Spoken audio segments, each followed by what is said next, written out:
¿Qué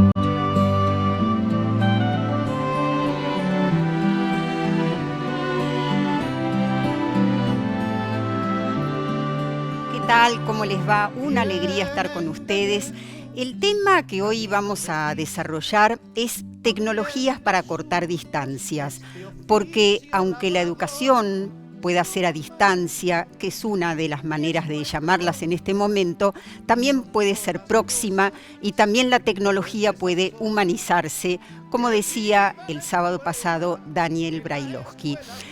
¿Cuánto tuvieron que ingeniarse los maestros, los profesores, en este país tan extenso que tenemos, para llegar de distintas maneras a las escuelas rurales, a las escuelas del Delta, muchas de ellas llamadas escuelas de agua, para llegar a las escuelas de fronteras, para llegar a las escuelas de comunidades indígenas? Bueno, lo hicieron, lo están haciendo. Cada uno como puede, cada uno tomando también y socializando experiencias. Creo que tenemos que tener en cuenta que lo más importante en esta etapa es que las familias sintieron que la escuela está ahí, que los docentes están ahí, que el Estado está ahí, que no los abandona. Me voy al encuentro de Facundo Pajón. ¿Cómo estás, Facundo? Hola Mirta, ¿cómo estás? Saludándote, recibiéndote nuevamente, porque ha sido muy vasta la tarea que desarrollaron todos ustedes en la Fundación Voz, recogiendo la voz, ¿no es cierto?, la opinión, las reflexiones, las propuestas de todos los que de un modo u otro se relacionan con la educación. Sí, así es, exactamente. Tuvimos la oportunidad, como contábamos en el programa pasado, de consultar a 500 representantes del sistema educativo argentino, pertenecientes en su mayoría a casi 400 organizaciones y de casi todo el país, en donde les fuimos preguntando cómo estaban transitando la continuidad pedagógica en este momento de aislamiento social preventivo y Claro. obligatorio. Hubo desde quienes contaban anécdotas, ejemplos concretos, mostrando todos mucho conocimiento de lo que estaba pasando, ¿no es cierto?, en este momento, en esta etapa, y también reflexiones y propuestas que yo creo que van a ser muy útiles a la hora de volver a la escuela. Sí, sin dudas, esto nos deja un aprendizaje. Sabemos que no estamos transitando un momento que elegimos transitar, sino que nos tocó, por Ujú. destino, tal vez, nadie sabe. Pero sin dudas que algo podemos aprender de todo esto y que estaría bueno ver de qué manera volver a las escuelas en el momento en que tengamos que volver, definitivamente Escuelas en que ese no momento. serán las No, mismas, sin sin duda. duda, ni los docentes, ni los alumnos, ni los padres, y ojalá podamos capitalizar todos esta experiencia que nos sirva. Vos sabés que había en tantas notas que salieron en estos tiempos, alguien que decía que a lo mejor estas situaciones tan límites, tan críticas, son las que realmente ayudan a producir cambios en la escuela, más que a veces las reformas, y sobre todo cuando de esas reformas no participan los docentes. Sin dudas, es que el contexto social que estamos viviendo nos ayudó a revisar las prácticas que Ujú. llevábamos.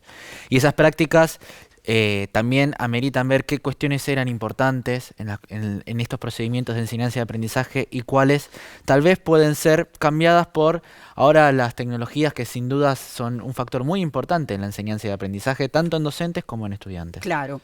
Bueno, vamos a saludar, nos están esperando ya, a la licenciada Graciela Favili, a la doctora Karina Kaplan. ¿Cómo les va a ambas?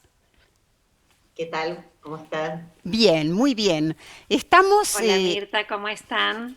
estamos muy bien, estamos a puro pensar y bueno, con muchas ganas de escuchar también cómo transitaron, cómo transitan ustedes esta etapa y qué preguntas, qué reflexiones les fueron surgiendo. Karina.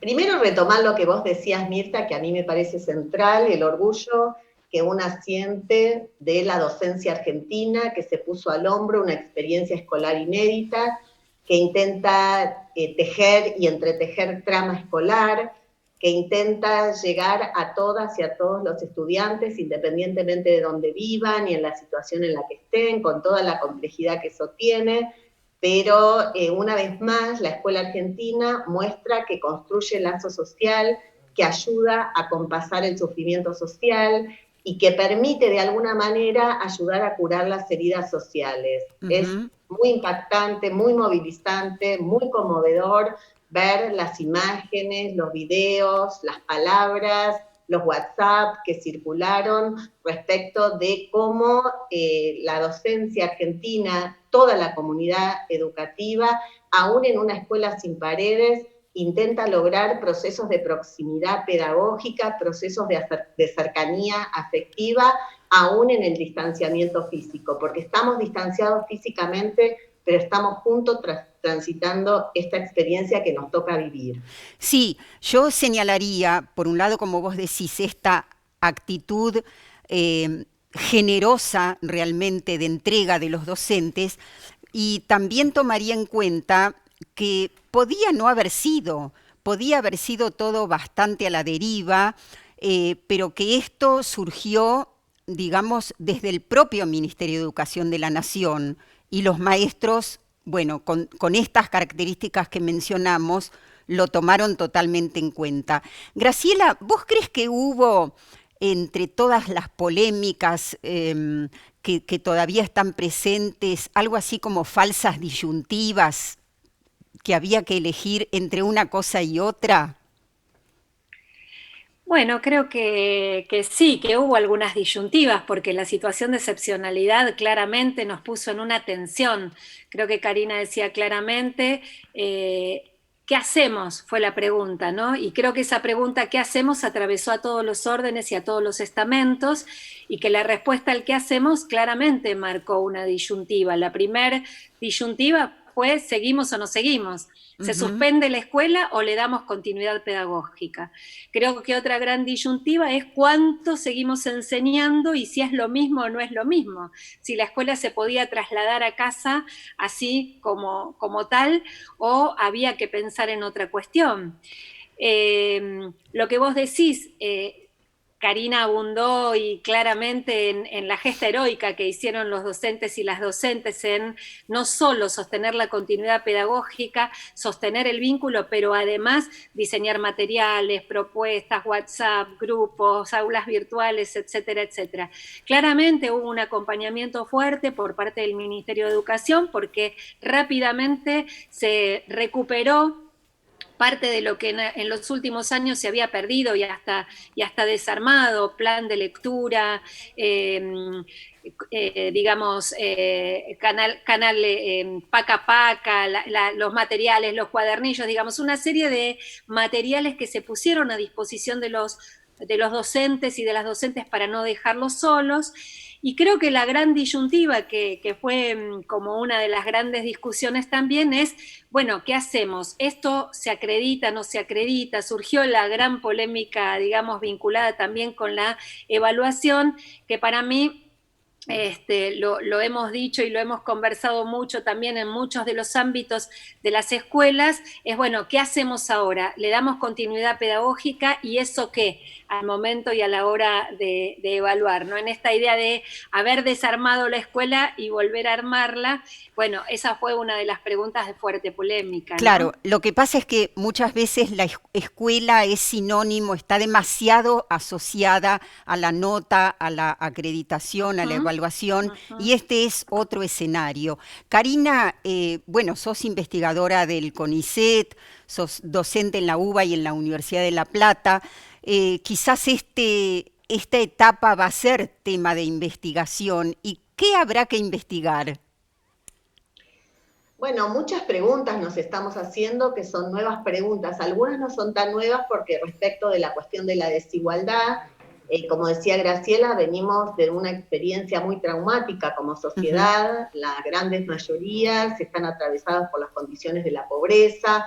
Los niños, las niñas, los jóvenes no tienen igualdad para transitar la escuela. Lo cierto es que la escuela es una promesa de igualdad y en ese sentido, digamos, el Estado está haciendo mucho para lograr estas formas de igualación. Sin embargo, vamos a volver a una escuela más desigual. Entonces tenemos mucho trabajo y en este contexto hay, como les decía, algunas preguntas que me estoy haciendo es ¿qué pasa con aquellos estudiantes que están en el seno de algunos hogares y unas familias intentando aprender en situaciones de trauma social, en situaciones de violencia intrafamiliar, en situaciones de violencia de género? Nosotros veníamos investigando la cuestión de la violencia contra el propio cuerpo de los jóvenes, formas de autolesión, el roce con la muerte, tentativas de suicidio. Y entonces me estoy preguntando bastante qué es lo que está pasando con esas infancias y esas juventudes que muchas eran contenidas por la escuela. De hecho, la escuela cumple una función central en estos procesos de denuncia de las marcas subjetivas de la infancia y de la juventud. Y entonces tenemos que volver a la escuela y tienen que volver los niños a la escuela porque es un lugar de protección, un lugar de cuidado. No solo se aprende matemática y se enseña matemática en la escuela, sino que se aprende a cuidarnos entre nosotros mismos. Gran parte de esta política de cuidado que el gobierno y los gobiernos provinciales, y el gobierno nacional y provinciales, tanto a través de su Ministerio de Educación Nacional como provinciales, están todo el tiempo pidiéndonos, tiene que ver con algo que enseña la escuela, y que la educación sexual integral tiene que ver también con valorar la afectividad, los vínculos, las relaciones cara a cara, cuidarnos entre nosotros, ser solidarios.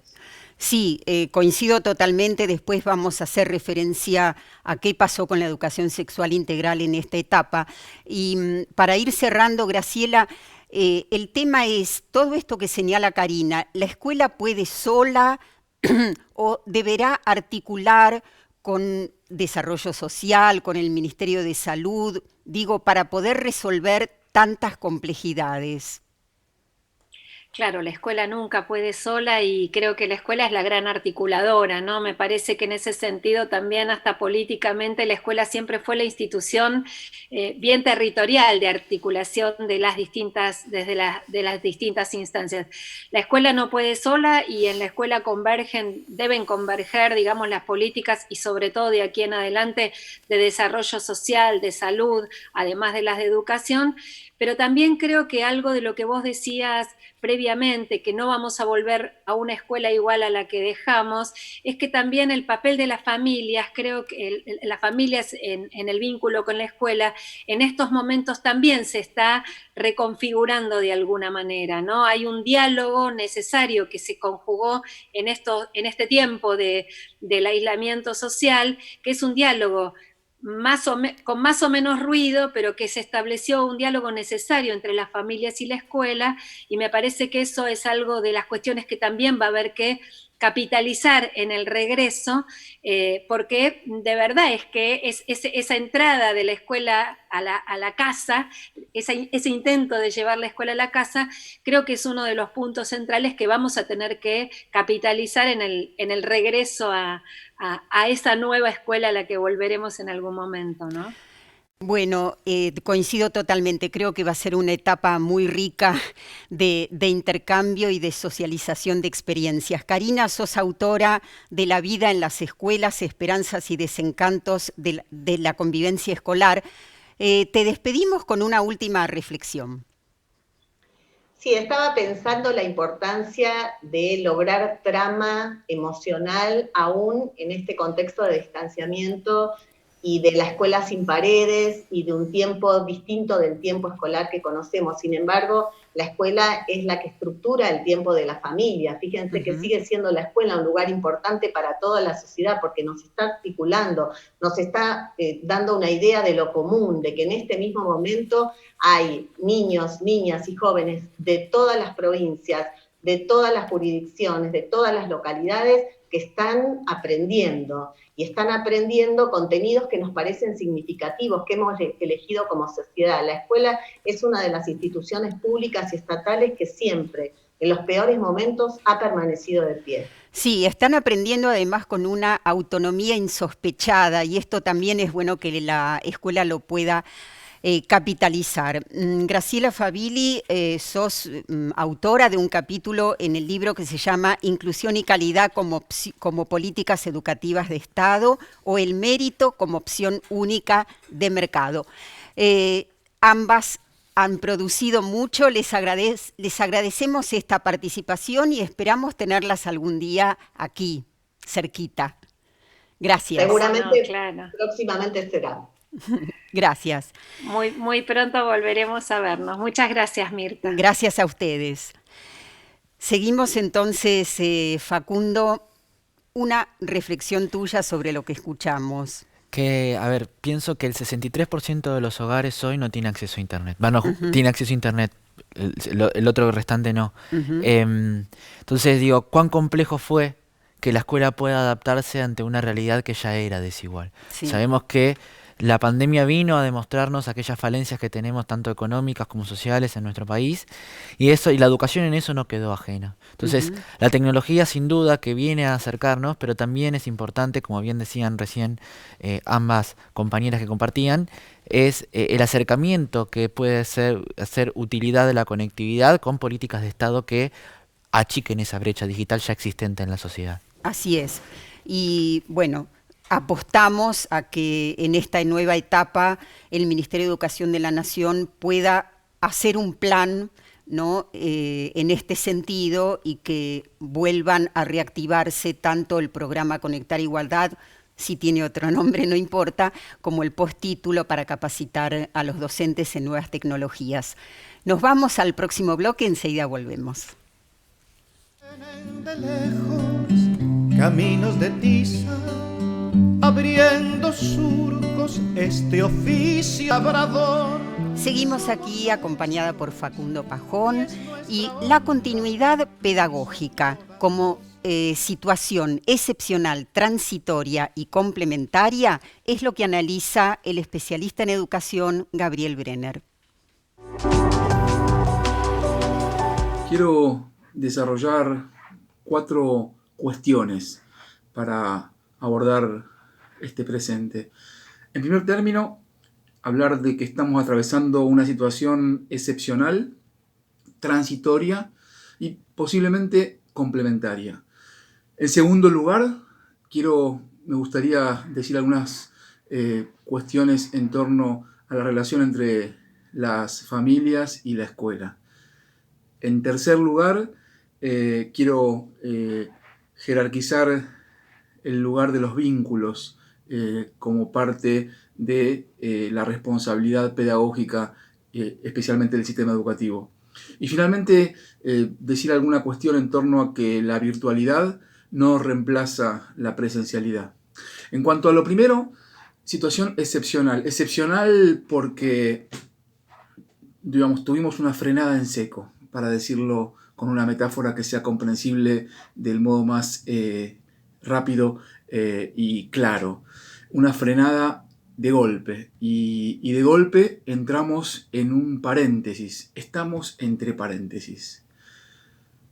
Transitoria, y antes de transitoria quiero destacar que lo que sí se mantiene permanente y se ha profundizado es la desigualdad. Vivimos en un país con muchas desigualdades, por lo tanto, ser conscientes que la pandemia externaliza y pone de manera más evidente las desigualdades que existen, por lo tanto, es algo que hay que tener muy presente para la intervención. Por eso es clave y en ese sentido muy valiosa la intervención del Estado, tanto nacional como provincial y municipal, para justamente poder atender las situaciones de mayor vulnerabilización que existen en este momento.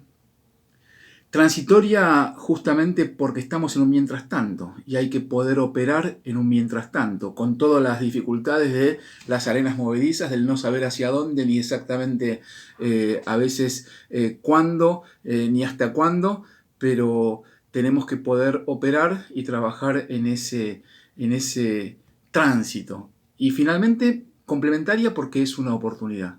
Es una oportunidad para justamente poder desarrollar algunas habilidades que ofrece la virtualidad, pero fundamentalmente complementaria en la medida que comprendamos que se puede transitar del mejor modo posible este momento excepcional y nunca suponer que tenemos que reproducir de manera mecánica las mismas cosas que hacíamos antes de que tuviésemos esta frenada en seco. Entonces, excepcional, transitoria y posiblemente complementaria.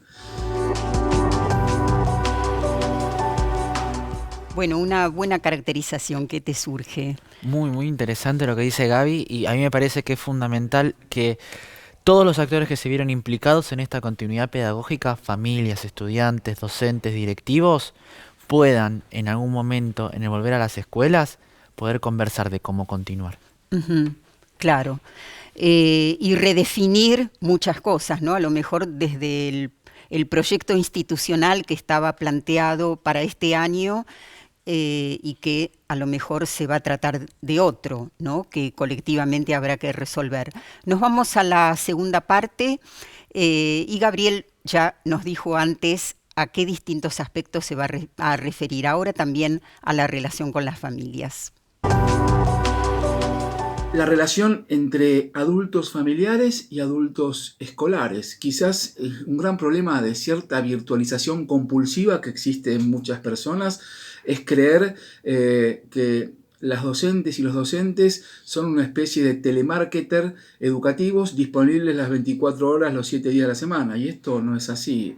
Me parece que, como tampoco tenemos que imaginar que a partir de esta frenada en seco, mamá y papá se transformaron en la maestra o el profesor suplentes. Me parece que hay que recontratar entre adultos escolares y adultos familiares. La idea no es buscar un adulto supletorio del otro lado, sino en todo caso, y lo pienso del sistema educativo, nosotros nos constituimos en un adulto, en una adulta disponible. Creo que ahí está la clave para poder pensar este momento, por supuesto complejo, y también para los y las docentes que además de intensificar su trabajo, atienden lo propio en sus casas, en nuestras casas. Por lo tanto, pensar en el lugar de un adulto y una adulta disponible. Y entonces, tercer punto que tiene que ver con los vínculos. El objetivo central en este momento para abordar esta situación excepcional y transitoria, la pandemia, es poder generar un vínculo, mejor dicho, sostener un vínculo entre la escuela y las familias, particularmente entre la escuela y nuestras estudiantes, nuestros chicos. Somos quizás esa posible terceridad entre familias y escuela, y esa terceridad supone un lugar de oportunidad para que los chicos y las chicas puedan salir de casa quedándose. Creo que ahí y allí tenemos que trabajar intensamente, que puedan salir quedándose. Y en todo caso, lo que podemos ofrecer, como decía genialmente Caloi, que seguramente algunos lo recuerdan, algunas también, pero otros más jóvenes no, podemos ofrecer justamente un cacho de cultura, algún cuento o también cuentas, algo de historia, y en ese sentido central establecer un lazo allí donde no lo hay, o establecer un lazo donde hay un descuelgue, una desconexión, donde hay silencio, acompañar, generar la posibilidad de que las pibas o los pibes puedan conectarse con sus pares, que lo desean y mucho, sé que sea por Zoom un cuento, pero también por Zoom un recreo para poder estar con los pares, y me parece que eso es clave. Y finalmente, saber que la virtualidad no reemplaza la presencialidad. ¿Qué quiero decir con esto? Es que en esta misma lógica de quienes caen o se resbalan en cierta virtualización compulsiva, creen que lo virtual es un reemplazo de lo presencial por otros medios. Y esto no es así. La virtualidad tiene sus propias lógicas, tiene sus propias reglas de juego, y es importante conocer de manera exhaustiva los límites y las posibilidades de lo virtual, para no creer, repito, que es un relevo de lo presencial a través de, ciertos mecanismos, plataformas, etc. Es todo un tema para hablar en otro momento, pero justamente quienes se resbalan en esta virtualización compulsiva suelen poner sobre nuestros chicos y nuestras chicas mucha mayor presión a la situación, y en todo caso, queriendo ayudar y metiendo presión, lo que logramos es aumentar los niveles de impotencia. Por lo tanto, es clave en este momento pensar que la evaluación no se puede reducir a simple calificación, sino en todo caso la evaluación tiene más que ver con una devolución, con un acompañamiento, y en cada contexto se podrá definir mejor cómo eso se hace. Así que estas son algunas de las ideas para poder pensar entre colegas este momento tan singular que nos toca vivir.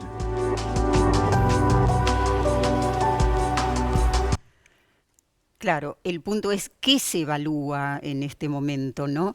Y esto de los adultos disponibles también es importante, es una oportunidad, digamos, que se da en las familias para conocerse más. También es cierto que mientras no angustia que falta comida o que la vivienda está haciendo difícil la convivencia, ¿no?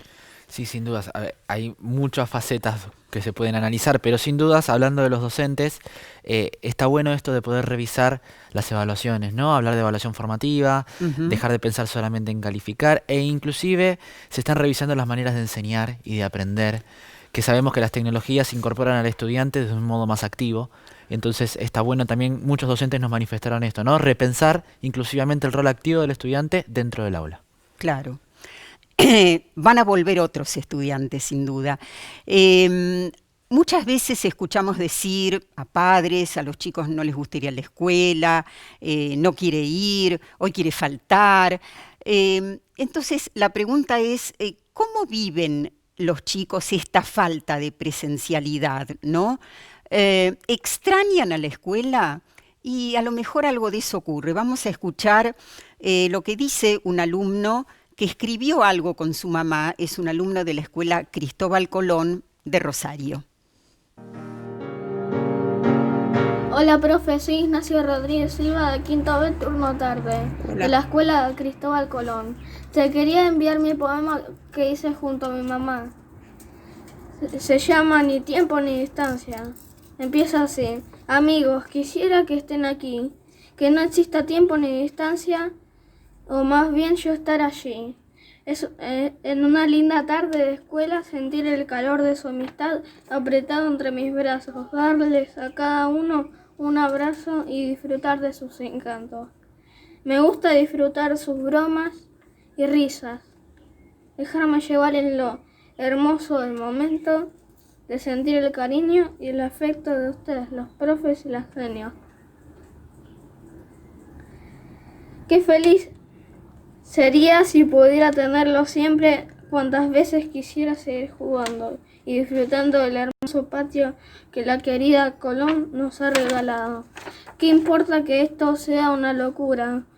Yo solo sé que con tu precaución y cuidado y con tu infinita comprensión y ternura, algún día volveremos a juntarnos. Chao, profe. Un beso. Saludos para todos. Bueno, ahí está algo de lo que los chicos sienten, no debe ser el único, ¿no es cierto? Que en esta situación descubre lo que le falta, ¿no? Que es esencialmente la relación con los pares.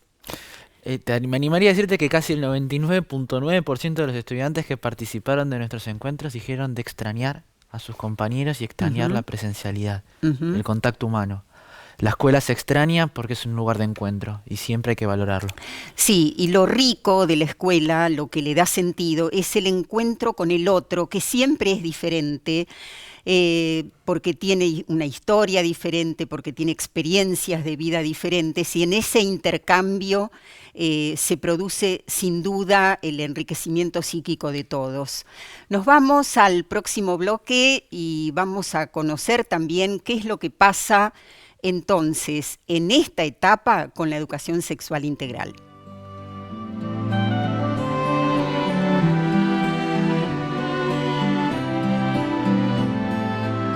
Labrador. Nos vamos al encuentro de Liliana Maltz, te cuento, Facundo, que es asesora y capacitadora en educación sexual integral. Lo abreviamos diciendo ESI. Y Liliana es autora de ESI, una oportunidad para la ternura. Lo que le preguntamos es si en esta etapa fue necesario y si se pudo sostener la educación sexual integral. Hola a todos. Bueno, quisiera comenzar destacando la importancia de sostener la educación sexual integral en estos tiempos de pandemia. Sabemos que la ESI es un derecho, que es una obligación, pero que también es una gran oportunidad para fortalecer lazos y generar prácticas de cuidado colectivos. Esta pandemia vino a poner en evidencia una gran desigualdad que preexistía y en estos momentos vemos también muchísimas dificultades de conectividad. Entonces la ESI va de la mano de lo posible, de lo que puede cada docente, cada familia, cada escuela, no con enlatados, sí con enlazados, sí armando redes. La ESI devino imprescindible en este contexto. ¿Y por qué? Porque viene de la mano de los muñecos quitapenas que se entregan en cada bolsón de comida para alivianar y para compartir los miedos, porque acerca recursos, sitios y direcciones a donde recurrir en situaciones de vulneración de derechos, tales como abuso, maltrato o violencia de género, que vienen incrementándose en esta época de pandemia, para poner en valor el derecho y el cuidado de los cuerpos y el derecho y los derechos sexuales reproductivos y no reproductivos de los adolescentes. Porque las y los estudiantes tienen un espacio para poder repensar lo público y lo privado en un momento en donde el sexting, el grooming, la pornografía vienen en aumento. También la ESI deviene imprescindible porque en este contexto interpelar la diferencia como deficiencia se vuelve central cuando situaciones de discriminación también vienen en aumento. Discriminación hacia la población trans, hacia la comunidad LGTBQ, hacia los pueblos originarios. También lo vemos en el crecimiento del racismo a nivel mundial. La ESI interpela esta idea de que el otro es mi enemigo, el otro es el que me va a contagiar en estos momentos. Vemos escraches a vecinos, a médicos, a médicas, y la ESI justamente interpela esta idea de enemigo que inocula el neoliberalismo en nuestros cuerpos, en nuestros corazones, para promover relaciones más empáticas y relaciones más solidarias. La ESI también devino imprescindible para mostrar que la salud es un derecho y forma parte de una política pública y no debe ser considerada como mercancía, y que para cuidar los cuerpos de manera integral no alcanza el alcohol en gel ni las prácticas de higiene, que también en este contexto son centrales, sino también pensar qué le hace bien a los cuerpos, ¿sí? De la mano del placer, de la mano del deseo, de la mano del juego, de la mano del arte, ¿sí? Los escudos protectores para el coronavirus tienen que ver con la higiene, pero también, y con el alcohol en gel, pero también tienen que ver con las cremas humectantes, ¿sí? Con poner en palabras lo que estamos necesitando. Por todo esto la ESI deviene imprescindible y viene de la mano de docentes que llevan adelante con muchísimo compromiso esta tarea, adaptando la diversidad de situaciones a la diversidad de plataformas. Entregan, digamos, las propuestas desde espacios de Zoom grupales, por un audio de WhatsApp, por un audio a través de WhatsApp, a través de material impreso cuando se conectan y se comparten con las familias. Digo, esta responsabilidad docente, de la cual me saco el sombrero, se muestra en la adaptación en cada una de estas situaciones. Pero también entonces es importante aclarar y poner en valor que la ESI es un derecho y una obligación, y en tanto tal el Estado debe garantizarla como parte de una política pública, ¿sí? y no quedar solamente en manos y en la responsabilidad de cada docente y de cada escuela. Para ir cerrando, la ESI es imprescindible porque garantiza la equidad de género, la defensa de los derechos, el cuidado de los cuerpos, el fortalecimiento de lazos y especialmente en este contexto porque promueve prácticas colectivas de cuidado. Muchas gracias. Bueno, le agradecemos a Liliana Maltz, Facundo. Pensaba en que la Mesa Federal de Centro de Estudiantes, junto con la Subsecretaría de Democracia y Participación del Ministerio de la Nación, hicieron una campaña de ESI, en donde no solo, o sea, hablaban sobre los derechos sexuales, pero al mismo tiempo hablaban sobre deconstruir los roles dentro de los hogares en el tiempo de la pandemia. Lo que es importante es ver que en estos tiempos que son tan complejos para todos y todas y todes, convivir y aprender a convivir durante mucho tiempo en nuestros hogares, saber también distribuir las tareas, porque a veces también eso tiene que ver con la ESI. Los estereotipos a lo mejor se pueden deconstruir en esta convivencia de 24 horas por día. Coincido totalmente, señalaba Liliana, la educación sexual es un derecho, también el acceso a la tecnología es un derecho. Vamos a escuchar ahora a Ivana Felfeber, es licenciada en educación, especialista en nuevas tecnologías, en enseñanza virtual, y yo creo que los docentes se van a identificar muchísimo con lo que ella dice. Mi nombre es Ivana Felfeber, yo soy licenciada en educación y hace varios años que me especializo en tecnología en el aula, en cómo utilizar la tecnología dentro del aula, en capacitar docentes, en acompañar docentes con proyectos, a ver cómo le podemos meter un poquito de tecnología. Pero en estos tiempos, de repente, la tecnología es toda el aula. El aula dejó de ser lo que era, dejó de ser la mirada, lo presencial, el acompañamiento físico y la contención. Y empezó a ser empezar a rastrear a los estudiantes y las estudiantes, a ver dónde están, qué están haciendo, si tienen conexión a internet, si no tienen, si tienen celular con datos, si tienen tablets, si tienen alguna netbook. Todo eso empezó a ser nuestra tarea como docentes, empezar a rastrearlos que no se caigan del mapa.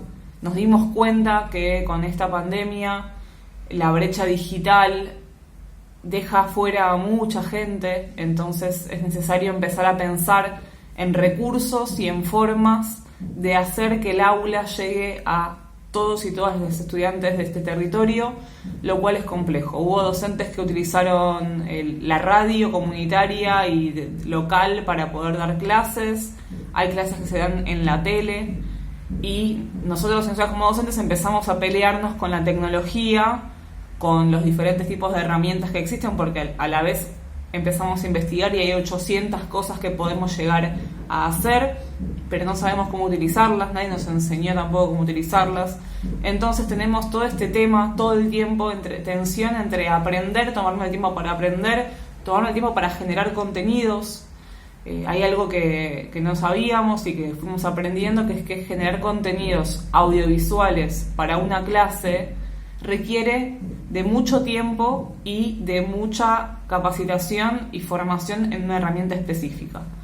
Eso era algo que lo fuimos descubriendo, porque a la vez nos dimos cuenta que si yo tenía 4 horas de clase con un curso, no es lo mismo tener 4 horas de videollamada con ese curso entero que tener la clase.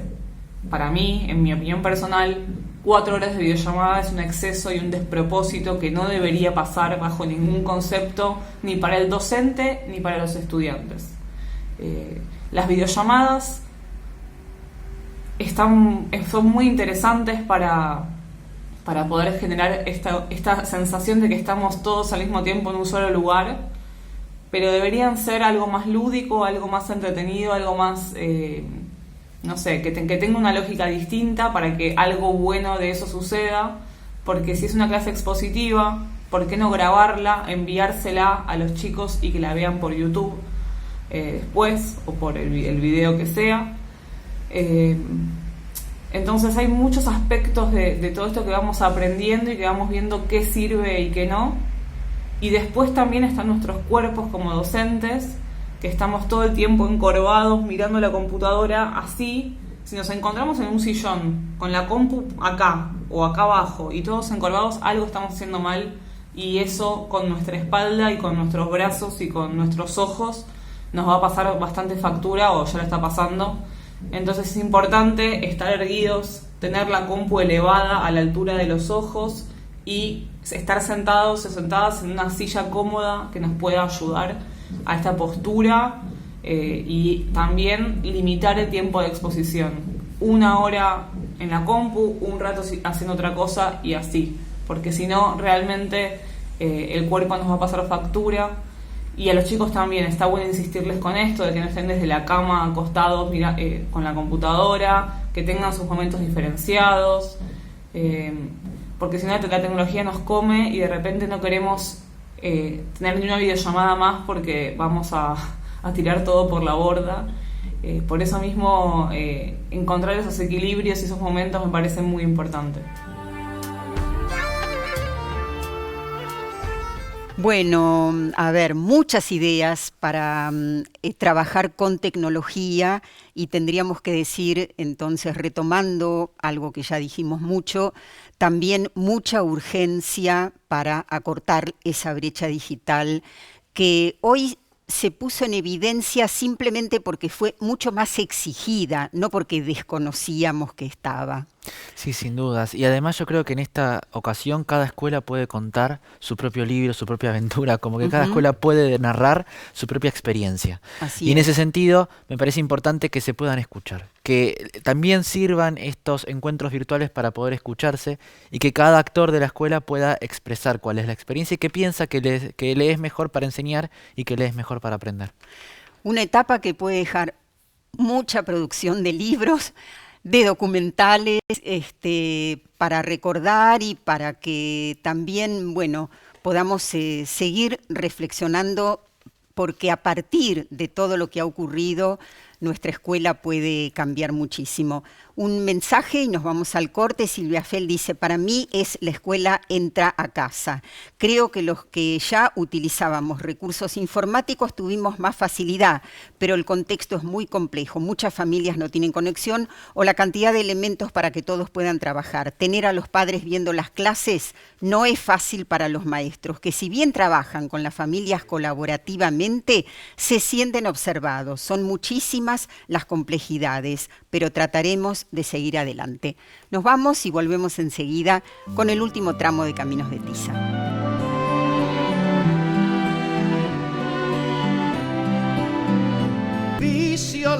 ¿Cuántos mensajes? No sé cuál leer primero. Raquel Peraza dice, hola amigos, desde Uruguay los veo. El principal problema que he encontrado es el no poder conectarse los estudiantes, no tener internet, trabajo nivel terciario y esto es un escollo. Adriana Elizabeth Ruiz dice, qué bueno que vuelvan prácticas docentes colaborativas que generen proyectos de trabajo con aprendizajes. Anabela Alderete, sumamente necesario Caminos de Tiza en este contexto, esperando con ansias sus aportes. Y Daniela Alarcón dice, me alegran mucho con la vuelta, claro que no es sencillo ser docente en este contexto, pero más difícil debe ser estar en los zapatos de los alumnos y sus familias, que más allá de la situación económica compleja por la que deben estar pasando en su mayoría, se chocan de frente con docentes que en general no estamos a la altura de las necesidades educativas de nuestros alumnos. Merecen y necesitan mucho más. Bueno, a lo mejor a veces nos exigimos demasiado. Te cuento, Facundo, que vamos a ir al encuentro de Laura Pitluk, porque vamos a tener un poco también el panorama de qué pasa en esta etapa con la educación inicial. Con respecto a las actividades para el nivel inicial que estuvimos mencionando, la idea tiene que ver con alternar propuestas que se vinculen con las artes visuales, con la literatura, con la expresión corporal, con el desarrollo de lo corporal y lo motriz, con la exploración de objetos, con el juego simbólico, con mucha presencia de lo lúdico, los juegos tradicionales, los juegos matemáticos y todo lo que aborde la posibilidad de poner en práctica la escritura y también la lectura. Esto marca una diferencia en los niños que tienen 5 años y en los que no, porque los niños de 5 años, sin dejarnos llevar por la presión de lo que implica lo familiar, deben tener acercamientos a la lengua escrita de forma variada, que se desarrolla con diferentes propuestas, con diferentes instancias, y es muy importante pensar que lo fundamental es sostener el vínculo pedagógico el contacto lo más cercano posible, aunque sea a través de la virtualidad, y a su vez la continuidad pedagógica, la trayectoria escolar, y prepararnos para que en el retorno, cuando retomemos todos estos aspectos, sea este año en el momento que sea o el año que viene, los niños puedan continuar esta situación tan imprevista que nos encontró de repente buscando nuevas y desconocidas opciones educativas. Implicó un reajuste de los proyectos, las propuestas y las acciones escolares y los educadores sin demasiado tiempo para poder pensar cómo organizarlas y cómo desarrollarlas. Por esto, mientras las íbamos desarrollando y se iban deslizando en este vínculo tan diferente entre las escuelas y las familias, con tanta dificultad para sostener un encuadre tan compartido y tan distinto de lo que siempre aspiramos sostener, implicó que vayamos, mientras las desarrollábamos, pensando nuevas opciones, nuevas propuestas, nuevas modalidades organizativas. Con el paso del tiempo fuimos dándonos cuenta que las secuencias didácticas eran la mejor opción para organizar las propuestas, porque implicaban abordar actividades de diferentes ejes, diferentes áreas, con diferentes aspectos a desarrollar que se pueden ir articulando, donde debíamos aunar el juego, el conocimiento, el vínculo en los espacios familiares, sosteniendo la continuidad pedagógica tan necesaria para nuestros niños y nuestras niñas. Claro, en esa etapa se hacía mucho más necesario contar con los adultos, ¿no? Laura Pitluck es también capacitadora en el Ministerio de Educación de la ciudad, dirige una colección de educación inicial y la revista virtual Travesías Didácticas. Inicial. A ver, como hijo de una docente de inicial, puedo decir que es enorme el trabajo que realizan, ¿no? Dentro de las aulas y dentro de los jardines. Ahora, también es muy importante entender que en este contexto a los niños y a las niñas más pequeños les cuesta mucho prestar atención a las clases. Por eso hay un enorme trabajo hecho con todas estas herramientas que muy bien decía recién Laura. Y nada, sin dudas que es un gran esfuerzo para las docentes. Ya lo creo, y bueno, donde no hay soporte tecnológico se hace mucho más difícil. A veces los docentes recurrieron simplemente al teléfono para tener y sostener ese contacto. Vos sabés que muchos docentes les proponían a los chicos, con lo que tengan en casa, porque esa es la realidad, hagan o una obra de arte o, en el caso que vamos a ver ahora, los chicos estaban estudiando la Edad de Piedra y con lo que había en casa, esto es lo que hizo una alumna y ya les voy a contar de qué escuela es. Hola, profe. Yo improvisé esta lanza y este cuchillo como lo hacían en la Edad de Piedra con los materiales que encontraban. Esta lanza está hecha con caña y con una piedra. Y este es el cuchillo hecho de caña. Espero que les guste mucho. Chau.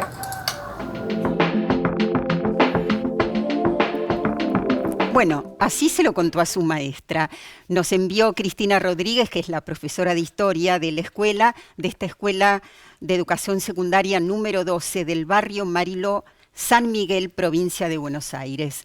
Nos vamos, Facundo, y creo que por mi parte una de las cosas que quisiera decir es que esta situación actual y lo que va a ser el regreso se resuelve colectivamente, nunca aislándose los docentes. Me parece que el trabajo colaborativo es lo que más va a ayudar. Sí, y a ver, muchas gracias por invitarme nuevamente y pensando en el regreso a las escuelas, démosle un sentido. Y que ese sentido, que lo que estamos viviendo sea poder volver más humanos. Y el volver más humanos tiene que ser volver a una escuela que escuche más, que tenga más en cuenta las opiniones de todos y todas, de los que forman parte dentro de las escuelas, y que la toma de decisiones dentro de las escuelas y en las políticas educativas incluyan cada vez a más sectores. Así es, y que las familias son también una gran colaboración. Judicialización de las relaciones escolares es el libro en el que coautor es Gabriel Brenner. Nos vamos, hasta la próxima.